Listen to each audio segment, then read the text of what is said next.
ekonomi digital saat ini. Saya tanya ke Mbak Bunga Meisa Siagian, SEO of legalaccess.id. Silakan, Mbak Bunga. Baik, terima kasih Tes Rizka. Suaranya merdu sekali, membuat kita terus tersenyum. Selamat pagi Bapak Ibu semuanya. Saya secara pribadi maupun mewakili Legal Access mengucapkan terima kasih untuk partisipasi Bapak Ibu sekalian dalam konferensi hukum nasional ini. Namun tadi saya nggak membuka konferensi tadi karena didapuk sama teman-teman panitia untuk isi materi ini di sesi kedua. Saya harap Bapak Ibu telah menikmati diskusi kita hari ini. Mungkin boleh tim panitia nge-share materinya.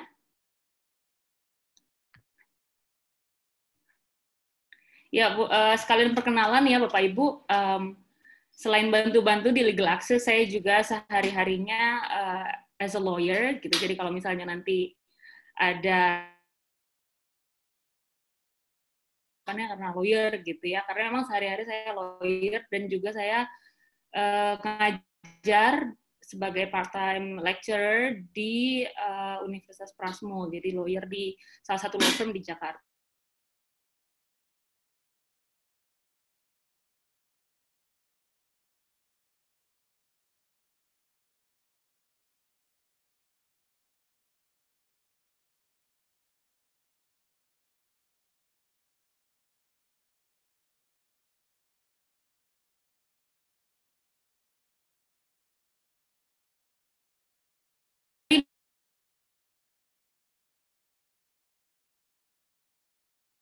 Dalam ekonomi digital hari ini, kesempatan ini saya menyampaikan tantangannya gitu ya, apalagi ancaman terkait dengan adanya niat jahat dan kejahatan yang dapat merugikan berbagai pihak gitu. Ada quote menarik yang saya temukan di internet pada saat saya menyiapkan materi ini. Tidak tahu di mana anakmu berada saat di rumah, katanya. Matikan router internet saudara, mereka akan muncul dengan segera. Kira-kira seperti itu. Cukup lucu, namun juga ironis gitu. Karena kita sadar di sesi pertama tadi udah begitu disampaikan peluangnya yang begitu besar dan opportunity dari dunia virtual ini. Namun di sisi lain kita juga melihat tantangan apabila kita diperhadapkan pada kenyataan cukup liarnya dunia virtual ini. Tentunya Bapak Ibu sepakat sama saya karena harus sepakat kalaupun nggak sepakat gitu. Karena memang begitu masifnya informasi yang di-share dan kadang-kadang kita virtual ini kan seperti kayak virus corona ya, mohon maaf nih. Virus corona kita nggak bisa lihat, makanya kita takut gitu. Kadang-kadang hal virtual ini karena tidak terlihat membuat kita juga khawatir. Saya ada salah satu orang tua yang saya kenal cukup pemahamannya cukup tinggi gitu, namun pokoknya kalau udah terkait sama internet atau ini nggak percayaan gitu. Nanti dataku diambil, nanti gini, karena memang begitu liar gitu. Salah satu juga contoh, kalau Pak Ibu tahu ada film Netflix yang baru keluar tadi Pak dan itu yang nge-mention soal Netflix yang tapi ini saya mau mention salah satu filmnya itu Social Dilemma, kalau Bapak Ibu tahu. Itu baru sekali dan ya itu sebenarnya bukan film, lebih ke dokumenter former dari orang-orang yang memang think tank-nya sosial media besar gitu seperti Facebook, Instagram, Pinterest dan lain sebagainya. Mereka keluar karena melihat betapa secara moral ini sosial media dan dunia virtual ini semakin mengerikan lah, kind of semacam itu. Nanti Bapak Ibu kalau saya share di sini jadinya beda cerita ya, jadinya malah cerita tentang film. Jadi Bapak Ibu boleh lihat sendiri filmnya. Di situ dilihat terangnya tantangan kita dalam virtual ini gitu. Mohon maaf nanti Teh Friska kalau udah 5 menit terakhir nanti aku dikabarin ya supaya nggak kelewatan. Nah, masuk ke dalam materi kita terkait cybercrime. Saya dikasih panitia untuk ngomongin cybercrime.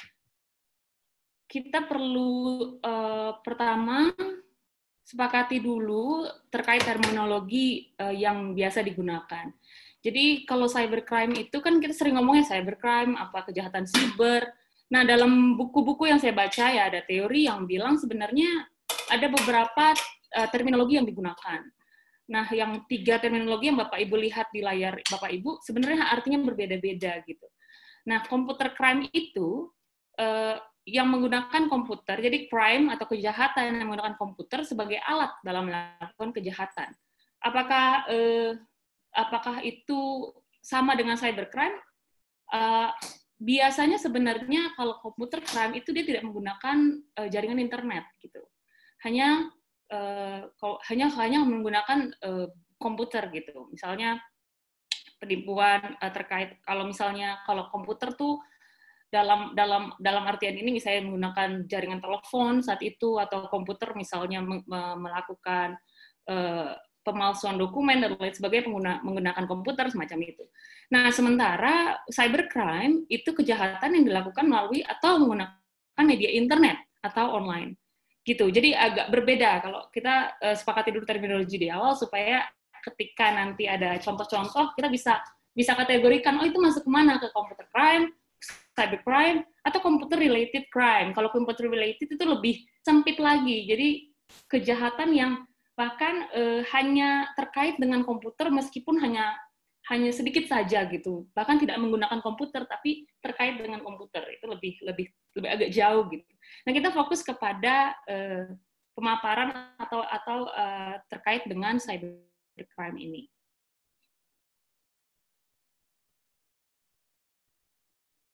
Nah, kalau kita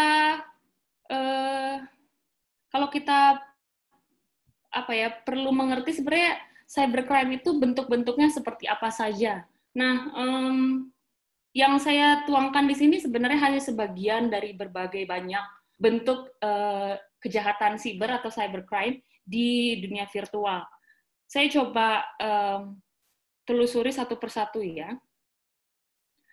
Nah, kalau ditelusuri itu hacking, nah misalnya kita ngomongin hacking, orang kan kalau ngomong hacking, bayangnya tuh ada hackers yang ngerti coding dan lain sebagainya gitu ya.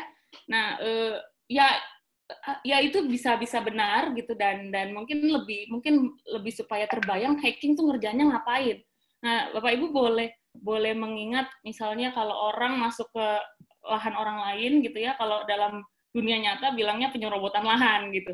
Nah, kalau hacking itu dalam dunia virtual, orang ketika masuk ke dalam sistem informasi orang milik orang lain atau tanpa izin orang tersebut, itulah kira-kira disebut hacking. Jadi jangan dibilang itu penyerobotan ya, itu tetap nanti beda pasal. Nah, tentunya tindakan ini akan menjadi satu kejahatan ketika ada tindakan lain yang mendukung atau melanjutkan. Kalau tadi kita ngomong money laundering di sesi pertama, ada tindak pidana asal gitu. Nah, di sini juga ketika hacking itu biasanya kalau udah ada niat jahat, dia akan melakukan upaya lainnya, misalnya mencuri data. Nah, dia disebut juga udah dibahas soal pencurian data dan data privacy sama Bang Zaki sebelumnya. Dan ini memang salah satu tantangan gitu ya. Nah, kalau saya ngomongin soal hacking sebenarnya di lapangan, karena saya kebetulan ada ada komunitas juga yang ketemu dengan teman-teman hackers, yang mana mereka tuh sebenarnya ada jenis-jenisnya. Jadi nggak melulu hacking itu tujuannya jahat. Wah, nanti saya diprotes nanti sama yang bikin undang-undang apa gimana nih. Karena memang saya ngobrol sama mereka langsung, dan mereka punya komunitasnya yang mana ada istilahnya white hat hacker sama black hat hackers. Nah, perbedaannya, para white hat ya, topi putih. White hat hacker itu tidak memiliki tujuan untuk merugikan pihak yang dia serobot lahannya, kira-kira gitu. Nah, terus tapi dia menyerobot dalam arti dia masuk ke dalam sistem itu. Cuman untuk mengetes apakah sistem dia cukup secure. Nah, ketika dia bisa masuk, oh berarti belum secure. Biasanya dia kalau misalnya untuk ngetes aja untuk supaya menunjukin dirinya, biasanya untuk menunjukin diri sih bahwa gue mampu loh. Bahkan kalau di luar negeri itu ada semacam award itu untuk orang-orang yang melakukan atau menunjukkan bahwa sistem security dia itu masih bermasalah, sehingga lo harus perbaiki, kira-kira gitu. Nah, di Indonesia saya pikir itu masih belum diakomodir ya, sehingga baik niat white hat hacker maupun black hat hacker itu seakan-akan jadi, karena tadi balik lagi regulasi kita yang sudah ada, namun mungkin sepertinya masih berbeda gitu ya kalau untuk terkait hal tersebut, itu jadi masih diperlakukan sama gitu. Kebetulan pernah nangani juga ada klien yang dia sebenarnya memberikan informasi terkait dengan data kalau nggak salah data dari kepolisian. Bukan dia share data orang lain yang nge-share data kepolisian, kira-kira gitu. Nah, itu memang dia nge-share di dark web. Nah, orang tersebut nanti cuma ngasih tahu nih ada yang nge-share begini loh. Nah, habis itu dipanggil. Saya waktu itu ngedampingi sama teman-teman yang lain, dan di situ disampaikan bahwa ada orang-orang yang memang komunitas yang bahkan mereka belajar ethical hackers gitu, namanya ethical hackers. Jadi nggak semua hackers itu jahat lah, kira-kira gitu kalau ngomongin soal kejahatan. Next, nanti 5 menit lagi, Teh Bunga. My God, oke. Selanjutnya ini 5 menit lagi, oke. Shock. Oke, nah ini tipe-tipe yang sebenarnya ada. Saya mau ke yang social engineering, ini menarik ya, karena waktu saya kuliah, waktu itu masih diajar sama Pak Dandrif kalau masih ada, pasti teman-teman mahasiswa hukum gitu dengan istilah social engineering. Katanya kan Rusku Paun bilang law is a social engineering gitu. Nah, masalahnya itu tujuannya idealnya adalah mengubah gitu kan. Hukum itu mengubah behavior manusia untuk menjadi lebih baik atau tertib. The thing is, ketika kita tidak sadar atau tidak aware dengan threat yang ada dalam dunia virtual ini, kita bisa jadi perilaku kita berubah tujuannya untuk menguntungkan orang lain dan merugikan kita, kira-kira seperti itu. Nah, namanya social engineering ini dikenal di dunia virtual itu, jadi pelaku kejahatan itu dia bisa secara psikologi membuat orang lain itu memberikan akses informasi kepada dia orang gitu. Misalnya paling mudah lah OTP yang diminta, kadang-kadang menggunakan identitas pihak yang memiliki otoritas gitu. Misalnya emailnya, misalnya kayak seakan-akan saya dapat email dari presiden terus minta data saya. Ekstrimnya ya. Ya saya kan gila, presiden minta data saya kasih. Kira-kira kayak gitu lah ekstrimnya. Nah, moving on ya, ini contoh-contohnya aja. Intinya mah, kalau misalnya kita nggak aware, kita bisa menjadi korban gitu. Karena sosial media terlebih lagi itu meng-share informasi yang begitu luas, sehingga orang bisa mempelajari apapun, bahkan mempelajari untuk menjadi orang lain, untuk membuli atau mempersekusi, dan bahkan belajar jadi teroris, dan lain sebagainya. Oke. Supaya nggak terlalu takut, kita masuk ke data. Nah, ini data dari Polri, jadi pelaporan tindak pidana siber di tahun 2019 kemarin, memang sebenarnya paling banyak itu penipuan atau fraud. Nah, yang kedua itu baru penghinaan, pencemaran nama baik. Nah, menariknya adalah, Bapak Ibu, saya lanjut ke slide selanjutnya, ini karena harus cepat-cepat. Salah satu lembaga namanya Tordilas, saya bergabung juga dengan Tordilas, di sini juga ada foundernya, Bang Afan, itu pernah melakukan penelitian eksaminasi putusan yang mengumpulkan putusan-putusan terkait dengan Undang-Undang ITE, gitu, pelanggaran-pelanggaran Undang-Undang ITE, dan ternyata ditemukan paling banyak itu bukan penipuan sebagaimana pelaporan yang diberikan kepada kepolisian. Namun paling banyak pertama itu pencemaran nama baik, pasal 27 ayat 3 Undang-Undang ITE, dan yang kedua itu ujaran kebencian terkait SARA. Nah, terus penipuan yang 1000-an itu tadi kemana? Nah, ternyata setelah ditelusuri lebih banyak diproses bukan dengan Undang-Undang ITE, namun dengan masih pasal dalam Kitab Undang-Undang Hukum Pidana kita yang lama, yaitu KUHP kita. Nah, saya nggak tahu apakah memang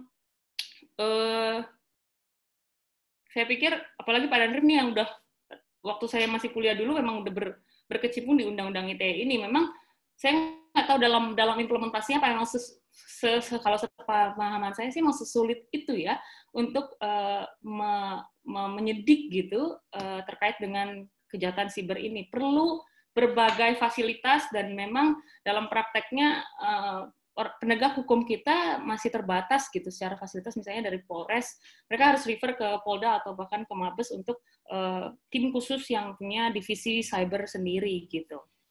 Nah, next, gimana caranya supaya kita bisa mencegah hal tersebut gitu kan? Nah, basically sih seperti yang saya tuangkan di dalam slide di hadapan saudara, ya karena saya lawyer ya, saya bilang ya find a lawyer as soon as possible gitu. Nah, tadi Pak Danrif jual buku, saya jual jasa. Ya artinya kalau nggak kayak gitu, saudara-saudara, Bapak Ibu harus tahu hak Bapak Ibu gitu. Sebelum melakukan misalnya transaksi elektronik dan lain sebagainya. Karena tadi kita bicara soal di sini ada berbagai pengusaha, misalnya ada pelaku usaha ataupun bahkan konsumen. Kalau tidak paham haknya dari sejak awal ketika mau melaksanakan transaksi, akhirnya bermasalah baru cari lawyer. Nah itu yang kadang-kadang, aduh orang Indonesia ini ya cari lawyer kalau udah masalah gitu. Sementara di luar negeri itu cari lawyer ya ketika mencegah masalah gitu. Nah itu masih belum menjadi mental di sini. Dan memang kita lihat juga secara regulasi, meskipun kita udah punya undang-undang ITE, namun masih banyak sepertinya kita perlu harmonisasikan, termasuk dengan data privacy yang masih RUU dan ya untungnya katanya sudah mulai dibahas, semoga bisa segera diproses. Dan use your device wisely gitu, double check everything. Dan kalau misalnya mau download aplikasi, make sure itu dibaca itu namanya privacy term and condition-nya. Karena kalau enggak kita masalah yes paling sering tuh kan mahasiswa orang-orang awam itu kan kadang ya yes, bahkan nggak usah awam deh, kita juga kadang males kan bacain. Saya yakin di sini berapa persen sih yang bacain data privacy term and condition gitu. Nah, jadi itu penting. Saya sih selalu berusaha untuk lihat itu checklist atau unchecklist kalau misalnya kita anggap kita nggak mau share data kita gitu. Bunga, kita punya 1 menit tersisa. Oke. Last one. Kalau bisa terjadi pada saudara, aduh gimana nih mau ngelaporin, kan sering kayak gitu ya. Nah, ini ada saya taruh 2 website yang bisa saudara Bapak Ibu ke sana. Bisa cek rekening.id, ini punya Kominfo. Bisa dicek rekening partner bisnisnya. Kalau kira-kira mencurigakan, dicek di situ. Kalau ternyata memang dia sudah masuk ke blacklist, dia akan kasih tahu. Tadi saya coba cek rekening saya, alhamdulillah ya nggak masuk blacklist ya, dan belum ada yang melaporkan gitu. Nah, jadi saudara juga bisa melaporkan kalau ini penipuan nih, ini rekeningnya menipu gitu, bisa saudara taruh di situ. Juga kalau misalnya mau lapor ke polisi, nggak perlu sebenarnya langsung, nggak perlu datang, bisa sih langsung datang ke Polres atau Polsek atau Polda atau Mabes. Tapi sebenarnya udah bisa di patrolicyber.id ini masuk ke pelaporan, saudara bisa sampaikan pengaduan saudara dengan kronologisnya. Nah, kira-kira seperti itu. Last but not least, teknologi trust is a good thing, but control is a better one. Jadi jangan sampai kita udah dapat masalah dulu baru kita cari lawyer. So better to control yourself. Thank you.